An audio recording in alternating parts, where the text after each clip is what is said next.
So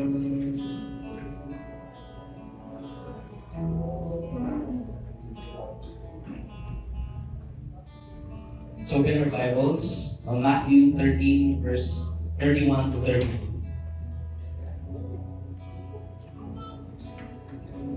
He put another parable before them, saying, the kingdom of God, the kingdom of heaven is like a grain of mustard seed that a man took and sowed in his field. It is the smallest of all seeds, but when it has grown, it is larger than all the garden plants and becomes a tree, so that the birds of the air come and make nests in its branches. This is the word of God. Para sa people of God, let's all pray. Father in heaven, salamat po sa hapon na to at nagkakaroon kami. Lord, unang-una sa lahat, gusto ka namin pasalamatan for this gathering that we encounter and even feel, Panginoon, nararamdaman namin yung presensya mo. Sabi mo, Lord, sa salita mo, kapag may isa o dalawa ang nag-gather sa pangalan mo, nandoon ka. Lord, ina-acknowledge po namin na kasama ka namin. And Lord, you search us all our hearts. At alam mo yung pinagdadaanan namin ngayon. And so God, right at this moment, isinusurrender po namin ito sa iyo. At Lord, kami ay expectant sa salita mo na magpo-boost o magpapalakas ng aming pananampalataya. Nang sa ngayon, Lord, anuman ang aming pinagdadaanan, magkakaroon kami ng matinding tiwala sa iyo. Dahil ikaw ang aming Diyos. And sabi mo sa salita mo, all things work together for the good. So Lord, bless the preaching of your word in Jesus' name. Amen. Amen. Let's give God a hand. And welcome sa Life Evangelists to be in service. Hari na po tayo maupo. And bago tayo maupo, can you greet the person seated next to you? Good afternoon.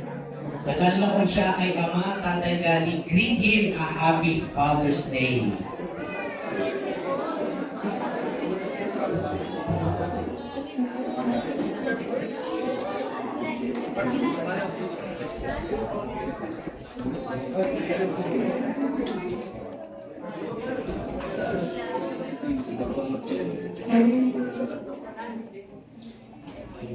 Okay, good afternoon everyone. Ayan, ilan po sa inyo, excited kayo ngayong hapon. Lalo na I'm seeing na medyo most of the families, lahat ng mga family natin, or not all, dinala talaga nila yung mga tatay o amangin nila dito, or some of my asawa or husband nila dito. And really, talagang we celebrate Father's Day. And I think we celebrate that, hindi lang dahil Father's Day, pero una-una sa lahat, in-honor natin yung Father natin in heaven. Happy Father's Day, our Father God. Alright, so, by the way, I'm Joe Marie, isa ako sa mga missionaries dito sa Life. And for some, siguro, nasanay po tayo na si Pastor Tim, yung nag-preach tuwing 2 p.m. At ako ngayon yung inassign niya, and it's really an opportunity para makita ang congregation natin ng 2 p.m. Kasi si Pastor Tim po ngayon ay nasa 2 weeks intensive seminary or schooling niya sa Every Nation Seminary. Kaya naman pag-pray natin siya, real quick lang para sa, syempre, yung revelation ni God, yung favor, at saka provision, and syempre protection. 2 weeks din kasi yun na mamimiss natin siya. Okay? So pinapaabot niya na first day niya pa lang ngayon at namimiss niya na tayo lahat. Okay, let's pray. Real quick. Lord, marami pong salamat sa aming senior pastor na si Pastor Tim. Thank you, Lord, for his life and his family as he served. And really, Lord, this season na siya ay mag-aaral, intensive. Lord, I pray, we all pray that you provide for him, protect him, and give him wisdom and favor sa lahat po ng mangyayari or activity or pag-aaral niya. Not for his own sake, but for the church that you have entrusted to his leadership. And Lord, kami naman dito, Lord, we support him all the more, lalo-lalo na po ang kanyang family and the leadership that you have entrusted to him. Maraming salamat, Lord, in Jesus' name. Amen. Alright, so itong Mustard Seed Kingdom, ito ay ang ating series for the next 3 weeks. Meron itong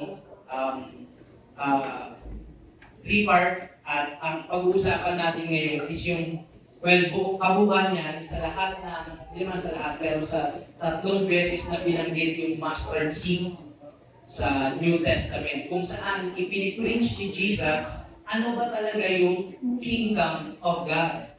At ang maganda dito, kasi sa verse na binasa natin, inahilan tulad ni Jesus, yung komplikado, wala pang nakakaalam, misteryo pa, ano ba yung Kingdom of God sa isang mustard seed. Question, ang mustard seed ba ay gulay o prutas? Gulay kasi nasa bahay ko. Mustasa. Pero ilan mo sa inyo nakakita na kayo ng mustard seed? Yan, kanina sa 10 a.m. tinanong ko yun. Ilan po sa inyo nakakain na kayo ng hotdog sa 7-Eleven? Meron yung mustard sauce, pero hindi yun. Hindi ba yun? May halong mayonnaise kasi yun. Mustard seed ay isa sa mga pangkaraniwang garden plant or buto na ginagamit for everyday use cooking, lalo na sa Palestine.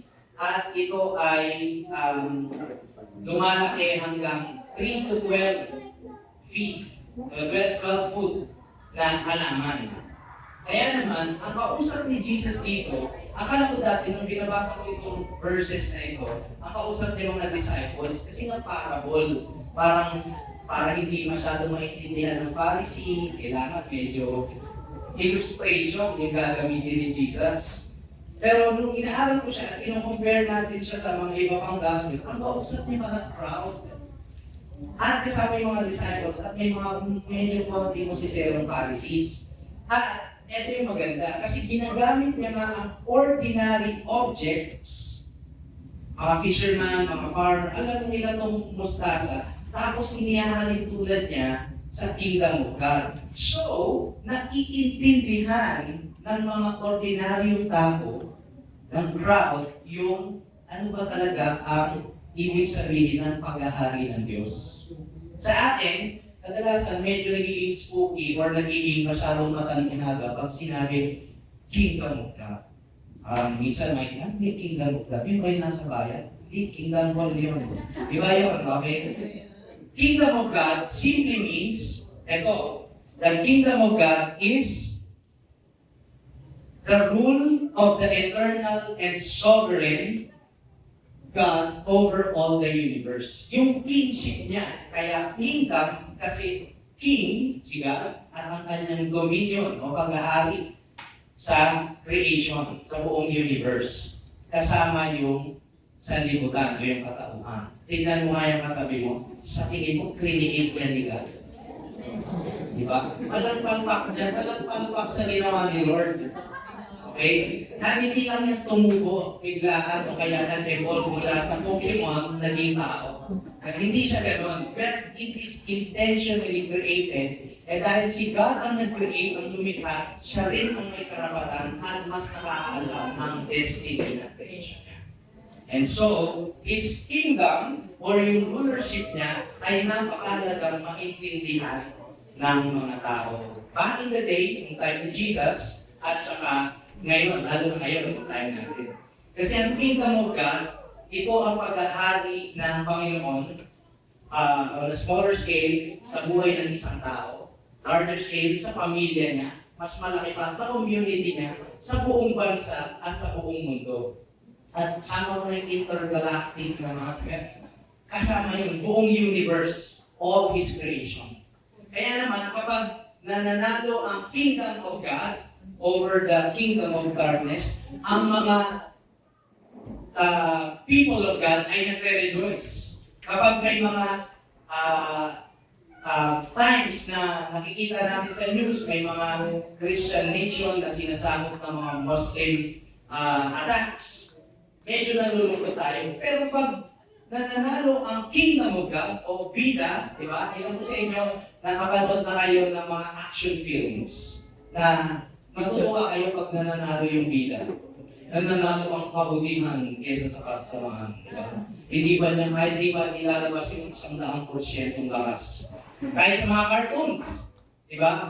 Lalo na yung Avengers. Ilan mo sa inyo na panood nyo na yung Avengers? Siguro naman, hindi naman spoiler kapag sinabi ko na mananalo sila sa huli. Kasi matagal na yun. Tapos, ganun talaga yung mga palabas. Diba? Gusto natin na nananalo yung kabutihan.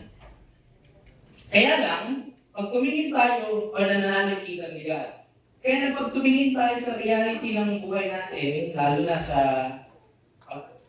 introspection, parang kunwari, kulang yung bayarin. Paano nananalo yung kingdom? Diba? Diyan na yung meral ko, dahan-dahan ka pa sa pagpapasok, sa number per tulong. Ang laman ng meral bill ay sakit sa bulsa. Eh paano kapag may nag-away mo sa pamilya? Paano nananalo yung kingdom mo? Eto na, palakiban natin, pag tumingin ka sa news, lalo na ng mga nakaraan, kumalat daw yung MPOX. Diba? Paano ka yung boss, baka hindi mo na ako pumasok. Boy, gusto rin. Diba? Pero, kabado, lalo na yung COVID times. Diba? Paano nananalo yung kingdom of God? Eh, ganito yung nangyari sa buong mundo. Or, hindi lang yan, kamakailan lang din, tumaas ng 500% yung HIV na sakit. 500%. And statistics shows na karamihan ay young adult na male. So, ano nangyayari? Paano nananalo yung kingdom of God? Siguro, oras na para mag-ibang planeta. Mag-ibang bansa. Paano kasi nangyayari? Nananalo ba yung kingdom of God? May nangyayari ba? May nangyayari ba, Lord, sa paligid? Yung mga nakaraang mga aksidente. Kamakailan lang din yung plane crash sa India. Ang daming buhay yung naman. Sayang yung mga buhay na yun. May mga bata pa. O, ano yun? Tapos yung pagsulong ng Pride Month, buong June, clearly it is against the Word of God, the will of God. Kaya lang, marami pa rin tao na nagsiselebrate at pinupush pa to the limits. O, paano yun? Paano nanalo ang kingdom of God? Akala ko malakas si Lord. Yung kingdom niya. And sa leadership pa lang ng bansa natin, nagkakagulo. Kung magulo sila, paano pa yung mga nasa laylayan? Paano nagiging eternal and sovereign yung power ni God over all the universe? Kung gano'n yung nangyayari sa paligid. And sometimes, it would lead us to think na kunwari, kung hindi pa tayo masyado, kung ang isang tao hindi mananampalataya, kadalasan, ang naiisip niyan, puro reklamo. Complaining. Ay, kung ano nangyayari sa ano ba yan, lagi ni pagbukas ko ng TV, gusto ko nang patayin ka agad. Benta ko na yung TV. Bili nga tayo bago. Nakakababayad na rally. Huwag ka lang buksan yung TV, mahal ang kuryente. Dahil sa mga news. So, kadalasan, lagi na tayo, well, kung kaos na naman ang bilihin, yung Nescafe stick, 5 pesos, ay 6 na. Nung panahon ko, 3 lang yun eh. Mataas na naman yung bilihin, complaining. Or yung iba naman, na hindi naniniwala kay God, hindi nagtatrust kay God, have become complacent. Or yung, wala nang ginagawa, just go with the flow. Diba? Kung ano mangyari yun na yun, kung masakot tayo na ibang masa, okay lang yun. Kaya ganyan talaga yun. Or the worst case scenario, naging contented. Ganun talaga yung buhay eh. Ganun talaga yung mundo. Wala na talaga tayo magagawa. Tanggapin na lang natin. But for some na naniniwala sa Panginoon at may faith talaga kay God at talagang obeying God in terms of change lives, change behavior, tapos doing mission, nag-share na ng gospel sa mga classmates, sa katrabaho. Ilan po sa inyo nag-share nyo na si Jesus sa mga kamag-anak nyo? Yan, sa kamag-anak, sa kapatid, sa classmates. Tapos makita mo ganun pa rin yung Diyos. Pag-share mo ng gospel sa katrabaho mo, siniraan ka ba niya kinabukasan? Hindi natin na nanalo yung kingdom of God. Ano ba naman yan, Lord? Diba? And sometimes, kahit naniniwala tayo kay God, it leads us to think na yung ginagawa nating effort ay insignificant, walang bilang sa society. Kahit siya mo naman itong classmate ko nung wala naman mababago sa Alupokan, kaya sa Quezon City. Diba? Or it's ineffective. Parang wala namang nangyari. Tigil ko na nga. Gatid na lang ako. Upo na lang ako. Antayin ko na lang yung perviteresis kasi malamig dun eh. Medyo madilim para pwede. Hindi makikita ni Pastor. Upo na lang ako. Insignificant or ineffective. But, at minsan pa nga ganito, kung insignificant at ineffective yung mga ginagawa nating maliliit na participation sa mission, kunwari nagbigay ka sa nangailangan, tapos parang wala namang effect, walang agarang effect. Ano kaya kung dapat si Pastor Henry na lang mag-preach sa bahay? Kung nandito lang si Pastor Henry, siya lahat yan. Di ba? Kung baga nawala ka na rin ng kumpiyansa sa power ni Holy Spirit sa iyo. Ako kung si Coach Pao, kumanta sa campus namin, baka lahat, we love you, Jesus. Sabi niya.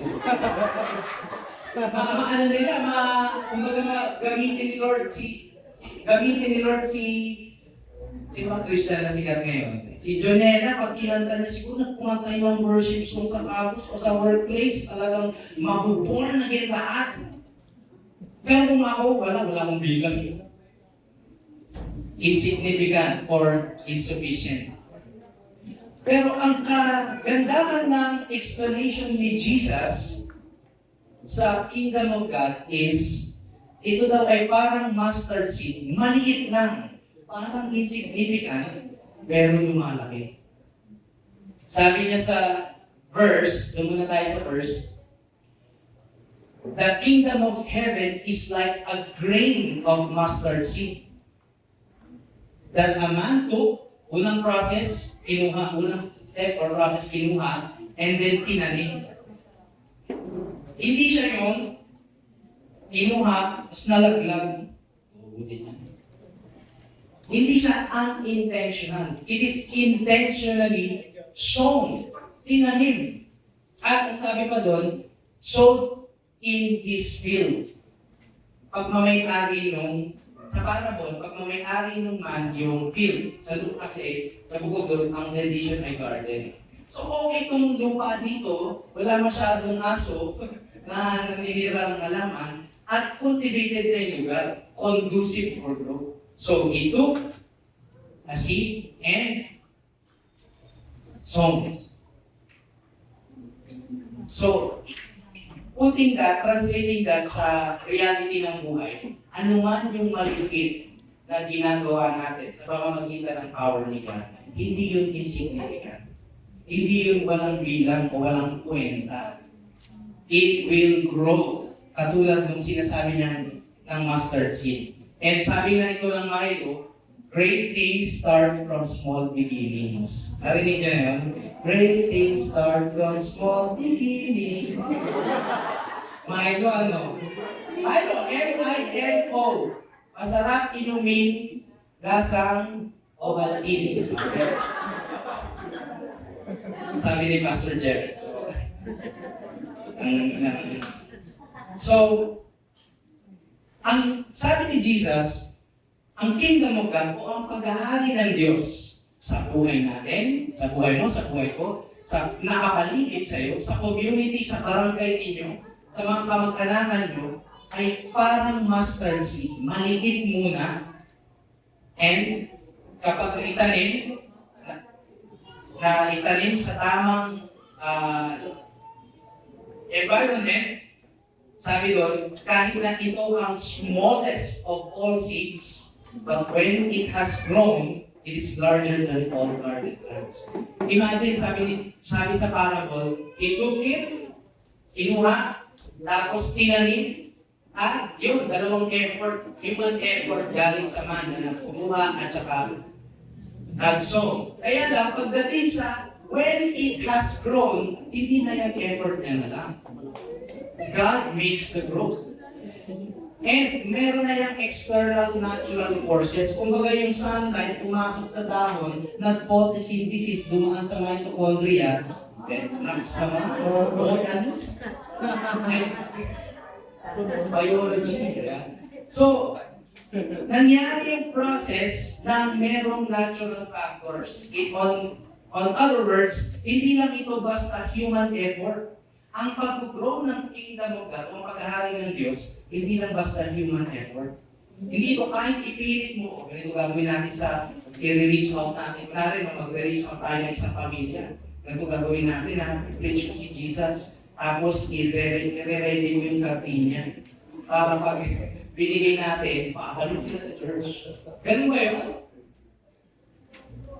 It's not just mere human effort.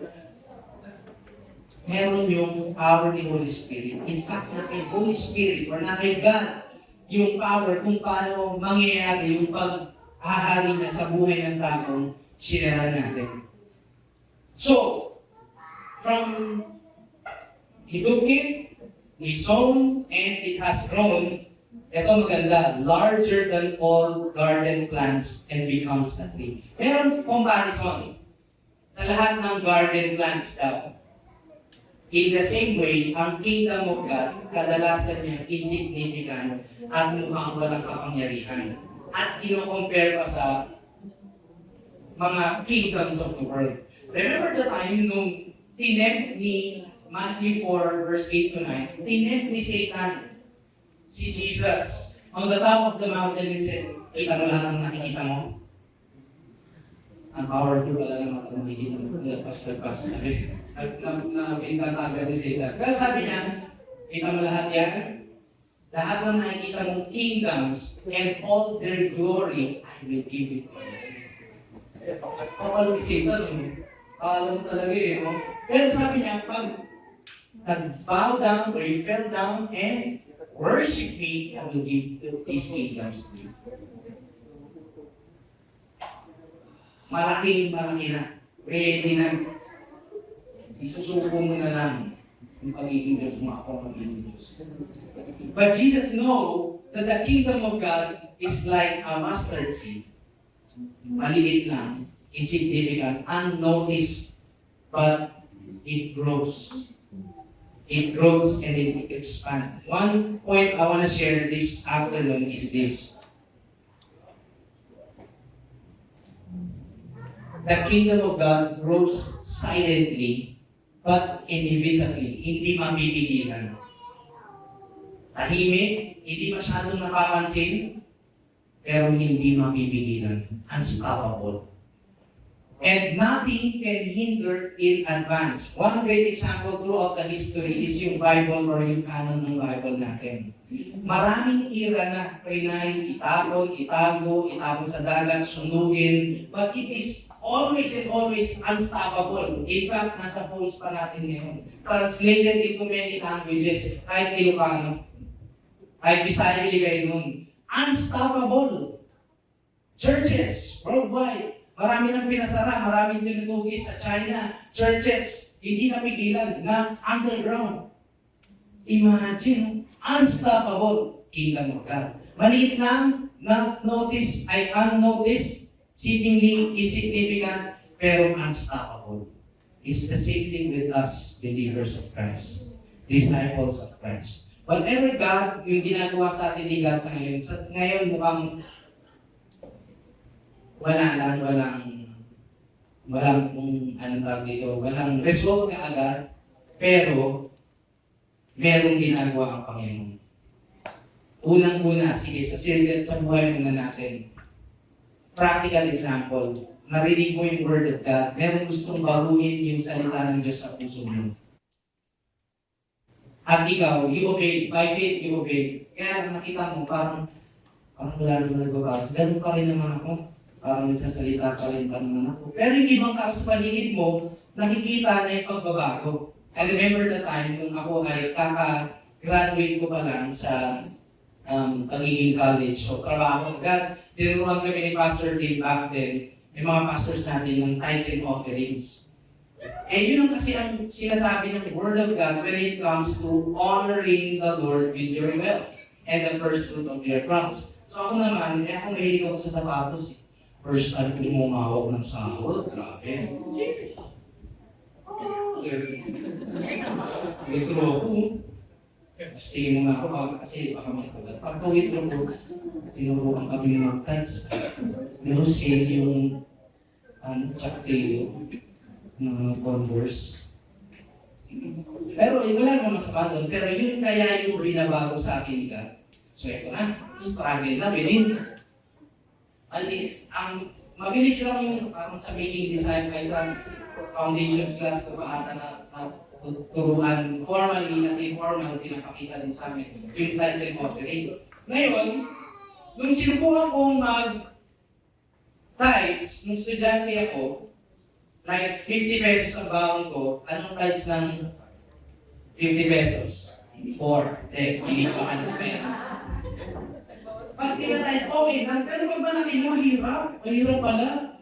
Kasi nandun yung temptation eh. Pero by faith, I obeyed. Ano nangyari? Kaagad. Sana pinagpili ko na lang ito ng sapatos. The next month, out ulit. Ay, may sapatos na ako. Sapatos na ako, bago. Tapos parang pinapapansin ko sa church. Totoo ko, volunteer.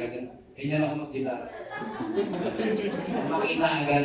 Parang masyadong nakakapansin. Kahit naman yung pagbibigay, wala din namang papansin. Pero what's going on is the change in my heart kapag tayo kaya.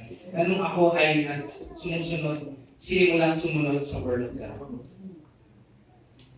So, wala man kaagad na resulta, but the kingdom of God grows. And the Word of God, in that testimony na kinumento ko, unti-unti, nababago yung perspective ko sa pagbibigay. Nalaman ko at na-realize ko na pag nagbibigay pala, it heals you from greed. So dati mukha talaga akong pera, mukhang sapatos, kulang na lang sapatos na yung mukha ko. It heals me from greed at nakakatulong pa ako sa advancement ng kingdom nila. At marami pang ibang principle. Pero ask yourself, ano ba yung ginagawang pag-ahari sa akin ni Lord ngayon? Ano ba yung dating kinasanayan ko na hindi maganda, pero pinag-aharian, gusto ng pagharian ng Panginoon sa buhay ko? Palakihin natin. Sa pamilya natin, sa mga tatay, Happy Father's Day, ano ba yung ginagawa ni Lord na paghahari sa bahay ninyo? Sa bahay natin. Kahit na, dali ko yung mga anak ko sa church, para bumait-bait na sila. Pagdating mo, sa bahay, kasi ang gulo-gulo nila. Pagdating sa church, nakamit ng isa pang batang magulo. Mas magulo din. May nagbabago ba kaagad? Wala naman eh. Pero unti-unti, it grows. Unti-unti, natuturuan yung mga kabataan, yung mga anak natin, tapos yung mga teachers natin, nagkakaroon ng patience. Diba? Unti-unti may nababago. Because that is the nature of the kingdom of God. It starts small, but it grows. Any good thing na maliit, pag nag-grow, nag-grow din siya. Katulad ng yung kumpanya ng Google, yung business, nagsimula lang yun sa garage. 1988, nagsimula lang yun sa garage. And look at it right now, 2025 na, lumaki siya. At marami na yung kumpanya nila, marami silang office. Marami silang natutulungan. Ano ibig sabihin ito? Paano yan? Hindi natin sure kung kingdom ba yan ng mundo o kingdom ni God. One thing I know, kapag may taong pinagaharian ng Diyos at siya ay napunta sa workplace na yun, o kaya sa campus na yun, o kaya sa village, o kaya sa group of people, community na yun, nagsisimula na ang kingdom of God. Kaya kung sa lahat ng nakikinig ngayon, kung ang kingdom of God, ang paghahari ng Diyos ay nasa puso natin, saan ka man pumunta, magsisimula na yun. Lalo-lalo na kung tayo ay nag-obey sa Panginoon. Another example is the company ng, anong garage yan? Garage yan ng kung saan nagsimula ang Walt Disney. Hindi. Doon siguro nakita yung daga.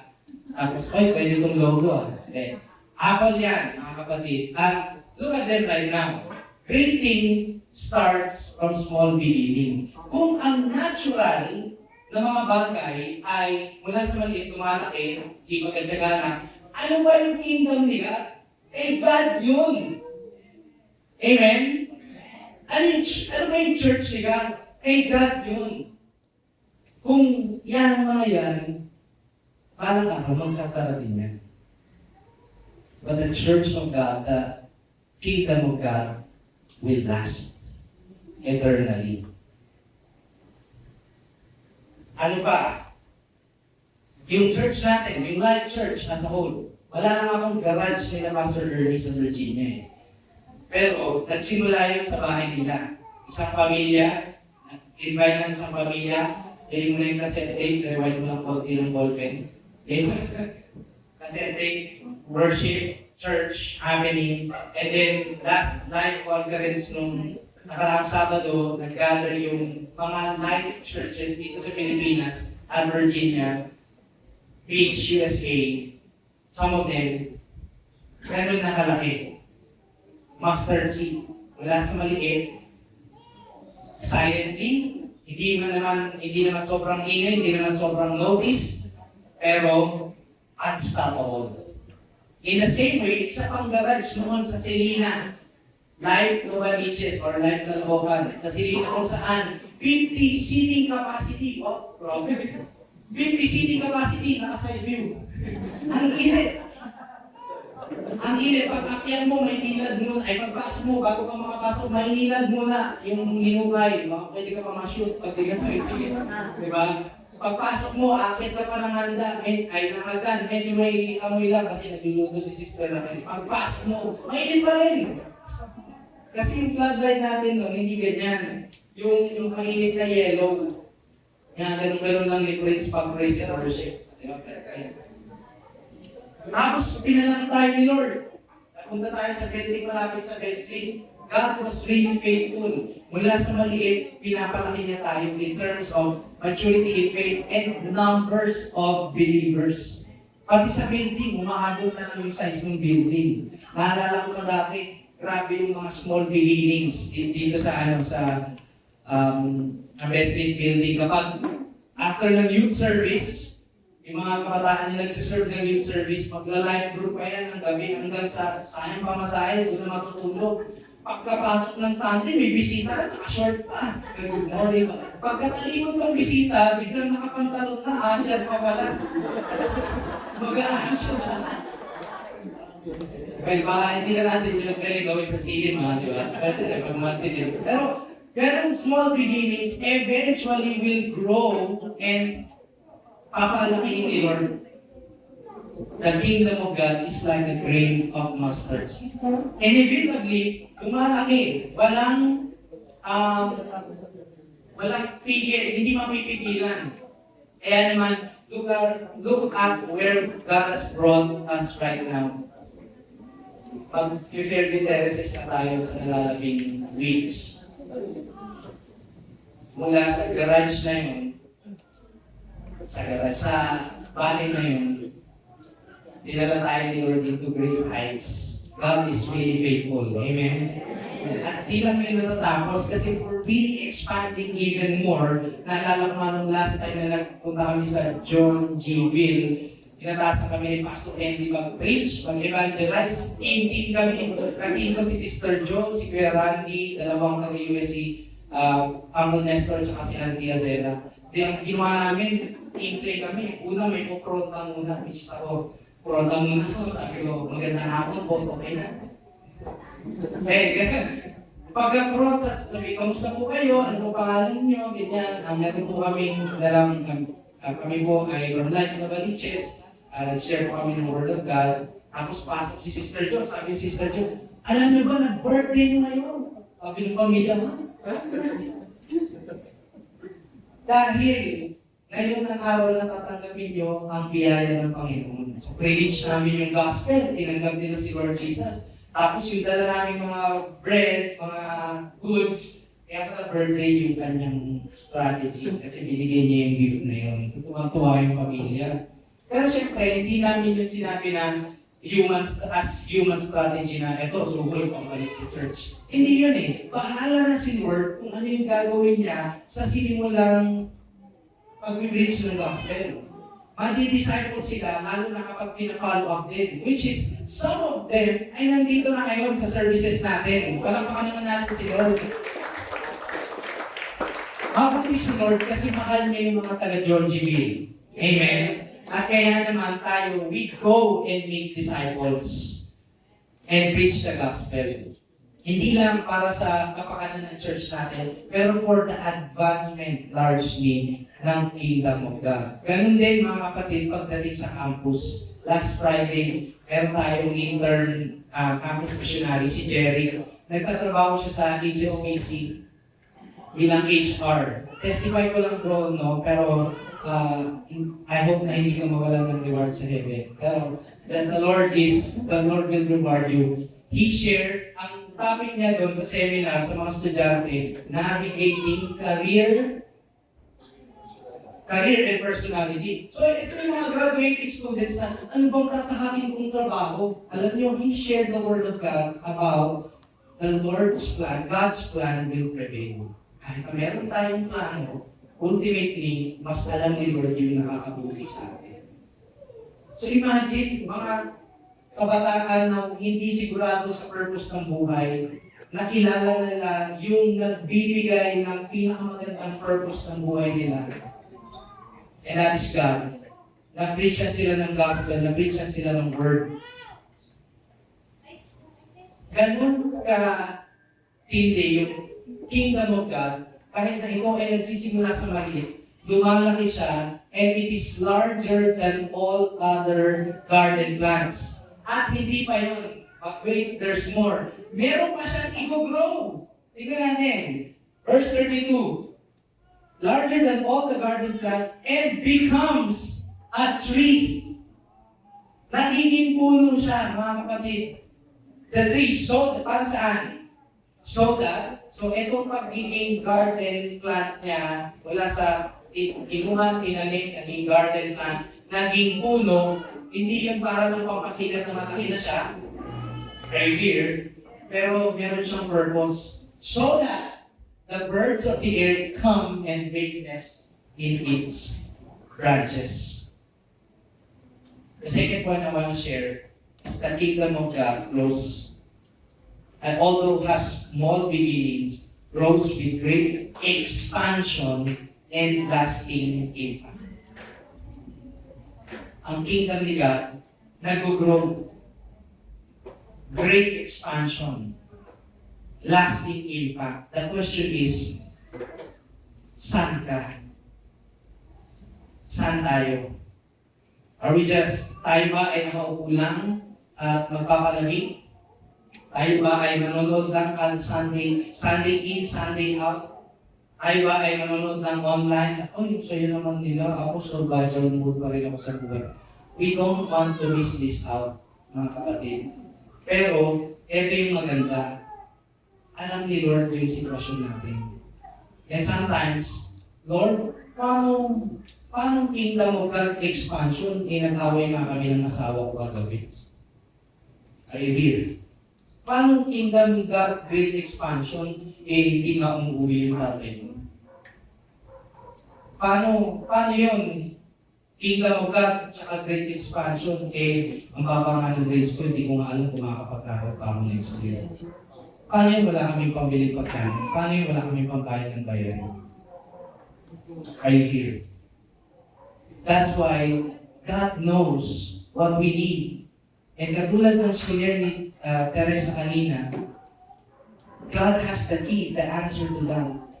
Matthew 6:33. Seek first the kingdom. Why would we seek? Because it's like a mustard seed. We cannot see it obviously, but there it is. Nandun yun. May ginagawa si Lord. All we have to do is seek first the kingdom of God, and all these things shall be added to us. Challenge minsan, pag tayo ay nawawalan ng pag-asa, ang ginagawa natin, seek first all these things, and all these things shall be added unto us. Nawawala si God sa picture. Whereas, si God naman talaga yung desisyon, ay yung solusyon. Siya rin ang sabi doon, that seek first the kingdom of God, o yung paghahari niya sa buhay natin, and all these things shall be added to us. Hingi tayo ng hingi kay Lord kadalasan, pero tinanong ba natin ano yung gusto ni Lord sa buhay natin? Baka kasi yung hindi-hingi natin, hindi yun yung gusto ni Lord sa buhay natin, at baka makasira pa yun sa buhay natin. Whereas, kapag sinip natin yung will and ways ni God, His kingdom and His righteousness, all these things shall be added to us. Ano man yung pangangailangan natin, lalo na kapag naghahari ng meron ng paghahari ang Panginoon sa buhay natin, na po-provide ni God. And so this is a message for all of us, not just for leaders, not just for old-timers, even for first-timers. Where are we in our walk with God? Kung uma-advance ang kingdom ni God, nasan tayo? Nasan tayo sa walk natin? Nasan tayo? Are we participating? Are we joining? Tayo ba yung nakaupo na lang? Walang gagawin? Survival mode? O live life abundantly? I have a question for everyone as we end this message. Kadalasan, nagsasawa tayo sa pasok ng problema sa buhay natin. Ilan po sa inyo naubos nyo na yung problema sa buhay natin? Tapos di ba hindi? Di ba hindi naubos? Pagka nasol, o kaya medyo nalagpasan. Kaya ulit, bago. Hindi naman naubos yun eh. Siguro maubos lang yung pag-deads na. Alalahanin ko pa yung insurance kayo. Kaya ako nililibigan. Cremate pa ako. Tumuli ako, may makeup ako, hindi ko alam. Walang lahat. Minsan, but the problem in our daily lives, human concerns, hindi nauubos. If we prioritize our human concern rather than God, then all we have is kakarampot na pang-araw-araw na success. Hugas, panibagong grind ulit. Panibagong ano naman. But if we seek first the kingdom of God, God knows our life, God knows our decision, alam niya kung saan tayo bibigay, alam niya rin kung saan tayo babangon. Alam niyo yung pangangailangan natin at alam niyo yung mas nakabubuti sa atin. And so His answer is seek first the kingdom of God and all these things shall be added. Paano yun? How does that practically sound? First is, does the Word of God lives in our life? Nangyayari, nasusunod ba natin yung Word ni God? Mahirap, tama? But by grace and by the power of the Holy Spirit, by the guidance of the Holy Spirit, iyakan natin yan. Kasi nandiyan si God. Hindi nga lang natin kasama. In us pa. The kingdom of God is in us. The King is in us. And so we can overcome. Katulad ng kinakanta natin kanina, we're against the church, no power of hell can overcome. Hindi yung church natin nagmumuha, yung church building, but the people of God. Imagine, every one of us dito sa room na ito have our role to play for the advancement of God's kingdom. All we have to do is to stand up and participate. First, sa buhay natin, ano ba yung ginagawa ng paghahari ni Lord sa buhay natin? And next, within our influences, sa pamilya natin, sa mga kaibigan natin, kaklase natin, katrabaho natin. Nangyayari ang kingdom of God kapag, practically speaking, let's say, sinara mo yung isang katrabaho mo, tapos siya, panay pa rin ang inom niya, panay pa rin yung gawa niya ng masama, pero something in his heart, parang hindi na ito yung, hindi ito maganda. The kingdom of God has already started. The believer should just take the first step in advancing His kingdom. Kaya naman, in the next coming days, in line with our church mission, irarali natin ito, buong church, na tayo ay gagamitin ni Lord para sa advancement ng kingdom niya. Walang may iwan. Amen? Wala rin magpapaiwan. At sure ako, walang iiwanan sila. Amen? Kahit anong sitwasyon pa ng buhay natin yan, aayusin niya ni God. Basta we seek first the kingdom of God and His righteousness. Let's all stand together and let's believe by faith. Ilan po sa inyo naniniwala kayo that from this day forth, paghaharian ng Panginoon yung buhay natin. At hindi lang yun, parang as it grows into a garden plant, largest garden plant, it will also grow into a tree. Ilan po sa inyo gusto nyo maging puno? Ilan sa inyo gusto nyo maging puno yung faith nyo? That many people will benefit your faith. Makakatulong ka, makakapag-serve ka, makakapag-influence ka in a good way, makakapag-disciple ka, you will inspire many people in your faith. And like birds of the air, they will come to you and ask, anong sikreto ng buhay? Seek first the kingdom of God. Kahit mustard seed. Slowly, silently, but it is unstoppable. Like everyone who participates, if you turn to the person standing next to you and say, you are unstoppable. You are unstoppable. By faith and by the power of God, let's all pray. Lord, marami pong salamat. Bawat isa sa amin dito, Lord, hindi kami tapon, hindi kami spare parts, but we play a big role in the advancement of God's kingdom. Unang-una, Lord, dito sa Novaliches, then to the nations, then to the whole world. Lord, maraming salamat. Kasi on our own, we cannot do this. Kung kami nga lang, hindi namin mabago yung sarili namin. Hindi namin ma-transform yung sarili namin. May mga kasalanan kami, hindi namin masuko kung kami lang. Pero dahil kasama ka namin and you are with us and in us, and the kingdom of God is happening on us, Lord, we cannot imagine, Lord, how far we can go. There are no limits in your kingdom, and by faith, we are more than conquerors. We are unstoppable. Kaya sinasabi namin kanina, if God is for us, who can be against us? Totoo, Lord, na yung kinakanta namin is hindi lang siya lyrics, pero it's really our faith. God is always on our side. Panginoon, lahat po kami dito, Lord, we surrender our life to you and we expect great things to happen in our lives and in our church. We attempt great things to do mighty works, Lord God, by the power of the Holy Spirit. Kapag pinuka namin yung bibig namin at preach ka namin, share namin si Jesus sa aming mga kamag-anak, sa aming mga kapamilya, when we give and don't withhold, when we preach and don't stay silent, Lord God, bawat isa sa amin, gagamitin mo.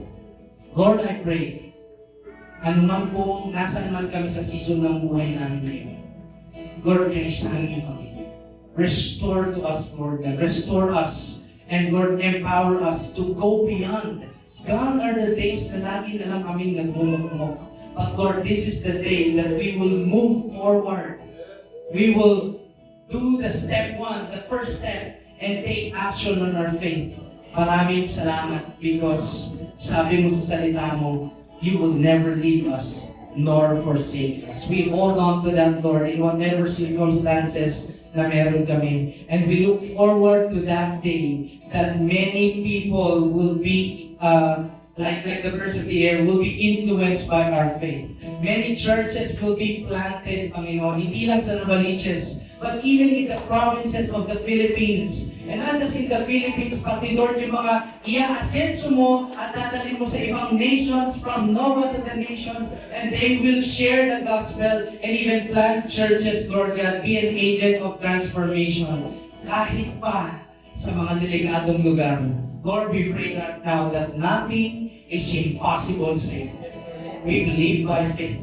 And so, God, we seal this prayer with a word, a song of worship, praising the God of the impossibles, the God of the God of history, the God of ages, the Lord of hosts, the King of kings, the King of the kingdom of heaven, our Lord Jesus. Let's all worship God. Let's all worship Jesus.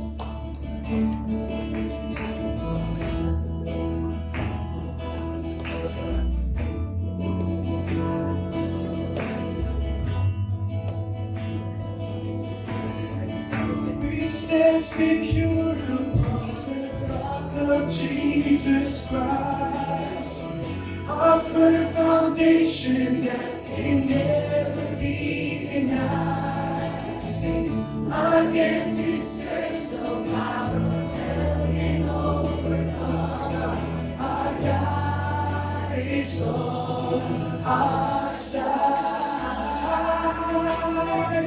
We stand secure upon the rock of Jesus. What's that declare?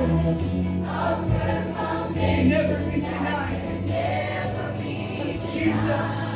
Oh, against its stretch, no power of hell can overcome. Our God is on our side. We stand secure upon the rock of Jesus Christ, our firm foundation that can never be denied. Against His church, no power, our God is on our side. He is always on our side. Let's declare this one church. This is your church, God build it. This is your church, God build it. Jesus, cornerstone, God.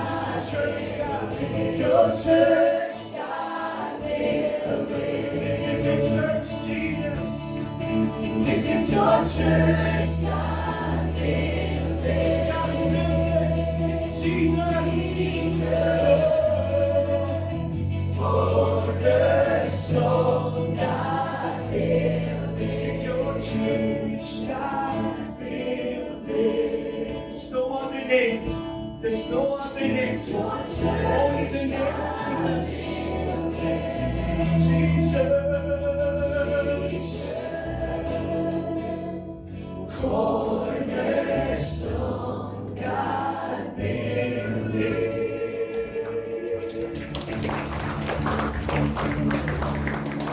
Let's give a hand to God. Can you say to the person standing next to you, sabihin mo sa katabi mo, let's go! Let's go! And as we go, let me bless everyone with this word. May the grace of the Lord Jesus and the love of God and the fellowship of the Holy Spirit be with us all. In Jesus' name, amen. Amen. That is for the first part of our series.